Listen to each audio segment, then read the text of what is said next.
நம்ம இந்த சீரீஸ்ல 11ஆம் பாவத்தின் சூட்சுமம் பலன்கள் மற்றும் பரிகாரங்களை பத்தி பார்த்துட்டு இருக்கோம்.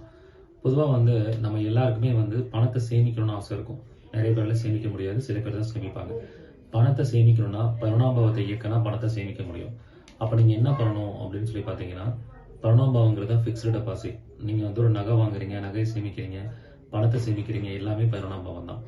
அப்ப நீங்க என்ன பண்ணணும் அப்படின்னு சொல்லி பார்க்கும்போது, வீட்ல உண்டியல் வச்சு டெய்லியும் பணம் போட ஆரம்பிங்க.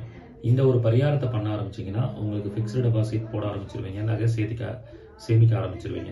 அப்போ சிம்பிளாக உண்டியல் பரிகாரம் பண்ணுங்க. அப்போ நீங்கள் ஆட்டோமேட்டிக்காக 11ஆம் பாவத்தில் இருக்கக்கூடிய எல்லா விதமான பரிகாரமும் உங்களால் பண்ண முடியும். இதை வரக்கூடிய ஞாயிற்றுக்கிழமை ஒரு முழுமையான வகுப்பாக எடுக்க போகிறேன்.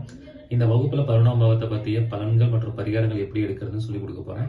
5க்கும் மேற்பட்ட PDF கொடுக்க போகிறேன். இந்த வகுப்பு வரக்கூடிய ஞாயிற்றுக்கிழமை நடக்குது. இது கட்டணம் 1300 ரூபாய்.